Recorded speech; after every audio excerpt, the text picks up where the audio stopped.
ॐ शनैश्चराय नमः।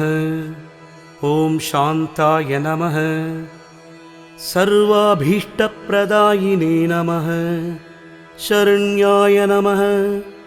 वरेण्याय नमः। सर्वेशाय नमः। सौम्याय नमः। सुरवन्द्याय नमः।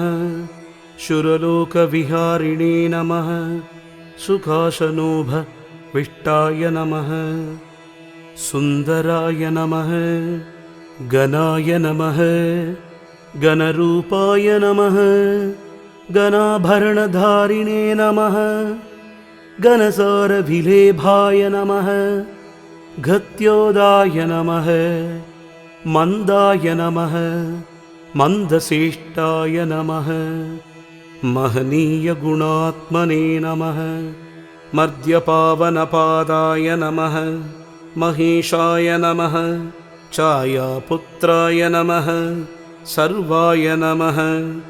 सततूणिरधारिणे नमः। सरस्थिरस्वभावाय नमः। असञ्चलाय नमः। नीलवर्णाय नमः। नित्याय नमः। नीलाञ्जननिभाय नमः। ॐ नीलाम्बरविभूषाय नमः। निश्चलाय नमः। वेद्याय नमः। विधिरूपाय नमः। ॐ विरोधाधार भूमये नमः। वेदास्पद स्वभावाय नमः। वज्रदेहाय नमः। वैराग्यदाय नमः। वीराय नमः। वीतरोगभयाय नमः।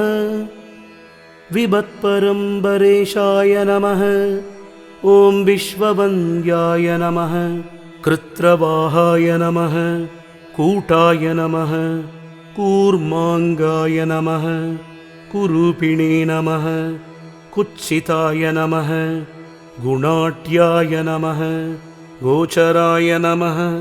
अविद्यर्मूलनाशाय नमः। विद्यास्वरूपिणे नमः। आवुष्यकारणाय नमः। आवदुत्तर्त्रे नमः। विष्णुभक्ताय नमः। वशिने नमः। विविधागमवेदिने नमः। वितिस्तुत्याय नमः। वन्द्याय नमः। विरूपाक्षये नमः। वरिष्ठाय नमः। कृष्टाय नमः। वज्राङ्कुशधराय नमः। ॐ वरदाभयहस्ताय नमः। वामनाय नमः। ज्येष्ठापत्नीसमेताय नमः। श्रेष्ठाय नमः। मितभाषिणे नमः। कष्टौघनाशकर्त्रे नमः। पुष्टिताय नमः। स्तुत्याय नमः। स्तोत्रकम्याय नमः। ॐ भक्तिवश्याय नमः। भानवे नमः। भानुपुत्राय नमः। भव्याय नमः। भावनाय नमः। धनुर्मण्डलसंस्थाय नमः। धनदाय नमः। धनुष्मते नमः। धनुप्रकाशदेहाय नमः। ॐ तामसाय नमः। ॐ अशेषजनवन्द्याय नमः। ॐ विचक्षफलदायिने नमः। ॐ वशीकृतजनेशाय नमः। ॐ पशूनां पतये नमः। ॐ केशराय नमः। ॐ खगेशाय नमः। ॐ गणनीलाम्बराय नमः। ॐ काठिन्यमानसाय नमः। ॐ आर्णगणस्तुताय नमः। ॐ नीलच्छत्राय नमः। ॐ नित्याय नमः। ॐ निर्गुणाय नमः।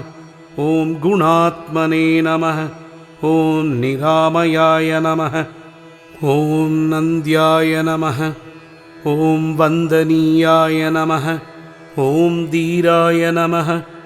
ॐ दिव्यदेहाय नमः। ॐ दीनार्दधिहरणाय नमः। ॐ दैन्यनाशकराय नमः। ॐ आर्यजनगण्याय नमः। ॐ क्रूराय नमः। ॐ क्रूरश्रेष्ठाय नमः।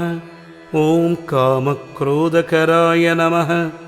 ॐ कळत्रपुत्र शत्रुत्वकारणाय नमः। ॐ परिभूषितभक्ताय नमः। ॐ परभीतिहराय नमः। ॐ भक्तसङ्गम नोभीष्टफलदाय नमः। इति श्री शनीश्वर अष्टोत्तरशतनामावळि सम्पूर्णम्।